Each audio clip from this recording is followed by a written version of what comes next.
नमस्कार मंडळी, welcome back to my channel. मी शिवानी तुम्हा सगळ्यांचं स्वाद किचन या यूट्यूब चॅनलवर अगदी मनापासून स्वागत करते. आपण नेहमी काहीतरी वेगळं बनवत असतोच, पण रोज काय वेगळं बनवायचं हा सगळ्यांना प्रश्न पडतो आणि त्या सगळ्यांचं टेन्शन मिटवणारी म्हणूनच मी आज ही मूग डाळीची एक वेगळी रेसिपी घेऊन आले. खरं तर ह्या रेसिपीला वेगळं म्हणता येणार नाही, साधी सिंपल रेसिपी आहे. चला तर मग ह्या रेसिपीला माझ्या पद्धतीने करायला सुरुवात करूयात. पण त्याआधी जर तुम्ही चॅनलवरती नवीन असाल आणि अजूनही चॅनलला सबस्क्राईब केलं नसेल तर प्लीज चॅनलला सबस्क्राईब करा. तर आज आपण आजची जी रेसिपी बनवतोय तर ती मूग डाळीपासून बनवतोय. बरेच जण ही रेसिपी आधीपासून बनवत देखील असतील, पण प्रत्येकाची पद्धत वेगळी असू शकते. तर इथं आता बघा मी ही 1 वाटी इतकी ही मुगाची डाळ घेतलेली आहे. इथं तुम्ही मुगाच्या डाळीची जी हिरवी पाट असते तर त्यासकट पण घेऊ शकता. इथं मी 1 वाटी इतकी ही मुगाची डाळ एका बाउलमध्ये काढून घेते. आता आपण जेव्हा बाजारातून डाळी किंवा कडधान्य आणतो तेव्हा त्याच्यावरती बऱ्याच प्रकारची औषधे वगैरे असतात. त्यामुळे नेहमी लक्षात ठेवा जेव्हा कोणत्याही डाळी वगैरे घेतो तेव्हा त्या 2 ते 3 पाण्यानं स्वच्छ धुवून घ्यायच्या. त्यामुळं काय होतं त्याच्यावरती जे काही औषधं वगैरे लावलेली असतात तर ती पूर्णपणे निघून जातात. आता ही देखील डाळ जी आहे ती आपण 2 वेळा स्वच्छ अशी धुवून घेणार आहोत. आणि डाळी धुताना नेहमी त्या डाळी चोळून धुवायच्या म्हणजे जे काही औषधं वगैरे चिकटलेली असतील ती पूर्णपणे निघून जातात. तुम्ही जर चॅनलवरती नवीन असाल आणि अजूनही चॅनलला सबस्क्राईब केलं नसेल तर प्लीज चॅनलला सबस्क्राईब करून त्या पुढील बेल बटनला क्लिक करायला पण विसरू नका, जेणेकरून माझे नवीन विडिओ आले त्याचं नोटिफिकेशन तुम्हाला लगेचच बघायला मिळतील. आता बघा डाळी ज्या आहेत त्या आपण स्वच्छ अशा धुवून घेतल्या. त्यानंतर डाळीच्या वरपर्यंत येईल असं पाणी घातलं. आता 10 ते 15 मिनिटं ही डाळ आपण भिजत ठेवूयात. तोपर्यंत पुढची कृती करूयात. तर त्यासाठी एका मोठ्या कढईमध्ये बघा आता आपण 2 ते 3 चमचे तेल घालून घेणार आहोत. आता आपली डाळ किती आहे ह्याच्यावरती आपलं तेलाचं प्रमाण कमी किंवा जास्त होऊ शकतं. यामध्ये आता आपण 3 ते 4 कढीपत्त्याची पानं घातली. त्यानंतर बघा आता कांदा आपण भरपूर वापरतोय. साधारणपणे याच्यामध्ये मी 2 ते 3 मोठ्या साईजचे कांदे घेतले होते आणि ते अशा पद्धतीने बारीक चिरून घेतलेत. तर ह्या रेसिपीमध्ये आपण जास्त कांदा आणि मूग डाळीचाच वापर करतोय. कांद्यामुळंच आपल्या जी रेसिपी तयार होणार आहे त्याला खूप छान चव येते. आता हा जो कांदा आहे तो आपण हलकासा परतवून घ्यायचा. कांदा थोडासा परतला गेलेला आहे. तर ह्यामध्ये आता आपण पाव चमचा इतका हिंगपूड घालूयात. आणि त्यानंतर 1 चमचा आलं लसूणची पेस्ट वापरतोय. 7 ते 8 लसूण पाकळ्या आणि अर्धा इंच आलं घेतलं होतं, ते ठेचून घेतलं आणि हे परत आपण कांद्यासोबत चांगलं मिक्स करून चांगलं परतवून घेणार आहोत. बऱ्याचदा आपल्याला प्रश्न पडतो, की आज रेसिपी डब्याला काय द्यायची? बरेच वेळा मुलं म्हणतात, की "आई काहीतरी वेगळं बनव." त्यावेळी तुम्ही अशी भाजी देऊ शकता आणि मूग डाळीमध्ये भरपूर प्रोटीन्स असतात. त्यामुळं आठवड्यातून एकदा तरी तुम्ही मूग किंवा मूग डाळीचा वापर असलेला नक्की काहीतरी रेसिपी तुम्ही बनवायलाच पाहिजे. आता कांदा चांगला हलका गुलाबी भाजला गेला, की त्यामध्ये एक छोट्या साईजचा बारीक चिरून घेतलेला मी टोमॅटो घातला आणि तो पण चांगलासा परतवून घ्यायचा.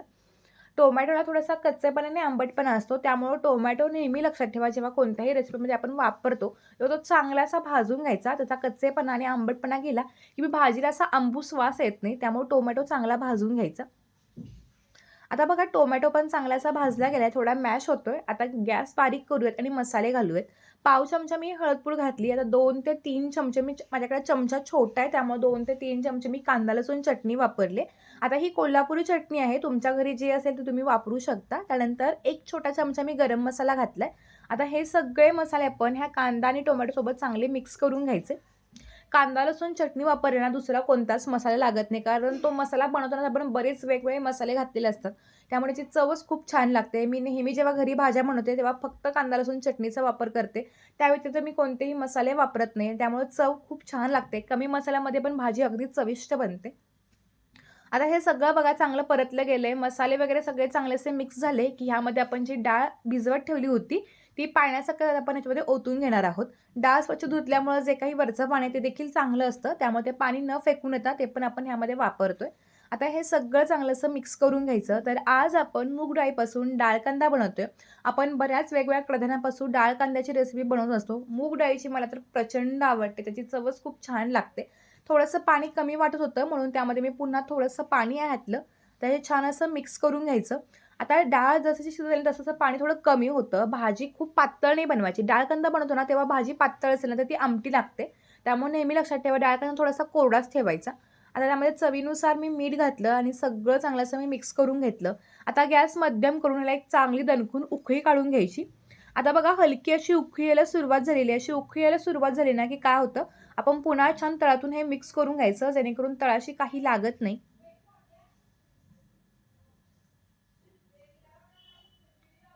ह्या स्टेजला तुम्ही थोडंसं मीठ आणि चटणीचं प्रमाण चेक करून घेऊ शकता. जर काही कमी जास्त असेल तर तुम्ही ॲडजस्ट पण करू शकता. आता हे सगळं चांगलं मी मिक्स केलेलं आहे. रंग तर अप्रतिम असा रंग आलेला आहे. आता गॅस जो आहे तो थोडासा मीडियम करायचा आणि मध्यम गॅसच्या आचेवरती आपण आता ही 7 ते 8 मिनिटं डाळ चांगली शिजवून घ्यायची. लक्षात ठेवा, आता मी डाळ शिजायच्या आधी थोडीशी वरून कोथिंबीर पण घातली आहे, कारण डाळ शिजताना कोथिंबीरचा फ्लेवर मस्त लागतो. कोथिंबीर नंतरही आपण वापरतो, पण अशा पद्धतीनं वापरल्यामुळे चव खूप छान येते. आता गॅस मध्यम करायचा आणि झाकण ठेवायचं.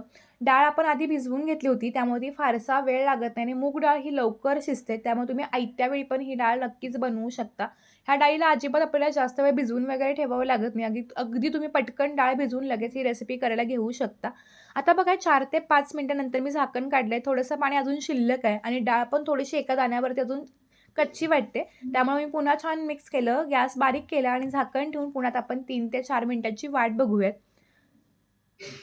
3 ते 4 मिनिटं झालेली आहेत आणि मस्त बघा अगदी छान खमंग सुगंध घरभर पसरलेला आहे आणि पाणी पण जे होते ते पूर्णपणे कमी झाले. आता ही डाळ बघा मिक्स करून घेऊयात. बघतानाच आपल्याला समजतंय की जी डाळ आहे ती अगदी परफेक्ट अशी शिजलेली आहे. पूर्ण गिर्र पण नाही करायची आणि अगदी कच्ची पण नाही ठेवायची. अगदी परफेक्ट अशी ही डाळ मी शिजवून घेतली. मी तुम्हाला चेक पण करून दाखवते.